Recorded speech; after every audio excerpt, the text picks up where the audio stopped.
नमस्कार दर्शकांनो, समर्थ मराठी न्यूजमध्ये आपलं सहर्ष स्वागत आहे।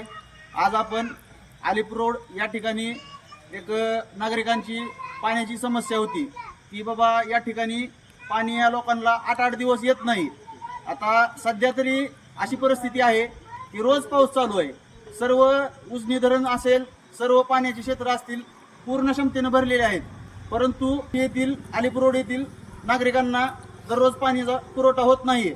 तसेच काही आपण या नागरिकांच्या अडचणी जाणून घेणार आहोत।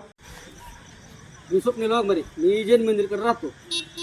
म्हणजे एक 8 दिवसाखाली पाणी असं चालू होतं। आज बी पाणी असं चाललंय। एक वेळेस एक ठीक आहे की आम्ही समजू शकतो की पाण्याचा थोडा प्रॉब्लेम असेल, दुसऱ्या वेळेस जर पाणी असं येत असेल, आज पाणी जर बघितलं तर यात आता व्हिडिओमध्ये बी काढलेला पिण्याच्या पूर्ण अयोग्य पाणी, थोडं सुद्धा पिण्याच्या ह्याचं नाही।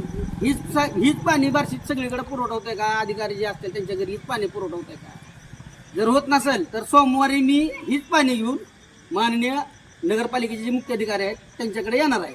ते जर हे पाणी पित असले तर मग सगळ्या बार्शीकरांनी प्यायला काय अडचण नाही, पण ही पाणी पूर्णपणे अयोग्य पाणी एकत्र इथं जमलेलं आहे। त्याचे कारण एकच आहे आमचं की पाण्याची समस्या। एवढा पाऊस पडलेला आहे तरी सुद्धा आम्हाला अडचणी येतात त्या पाण्याच्या। वेळोवेळी पाणी सोडले जात नाही, टायमिंगला पाणी सोडले जात नाही।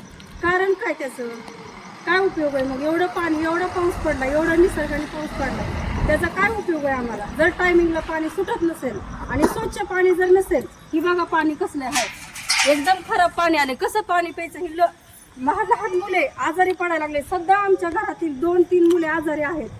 आजच सकाळी दवाखान्यात दोघांना पण नेलेलं होतं, सर्दी पाण्याच्या कारणामुळे, दुसरे काही कारण नाही।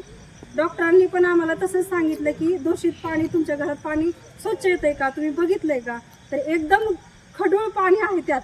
कसं पाणी ती लेकरांना पाजायचं किंवा मोठ्या म्हाताऱ्या माणसांनी, वयस्कर माणसांनी कसं पाणी प्यायचं ती? त्यामुळे ते आजारीच पडणार आहेत। आम्ही अलीपूरच्या महिला इथल्या सर्वजणी सगळ्या तक्रारी सांगण्यासाठी गोळा झालेले आहोत। तर आम्हाला इथं लाईटचाही प्रॉब्लेम आहे, पाण्याचाही प्रॉब्लेम आहे।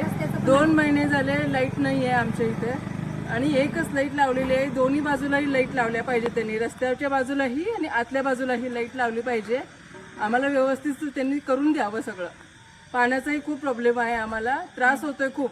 पाणी खूप गढूळ येतं आणि पाणी टाईम टू टाईम पाणी सोडावं त्यांनी, कधीही केव्हाही पाणी सोडतात।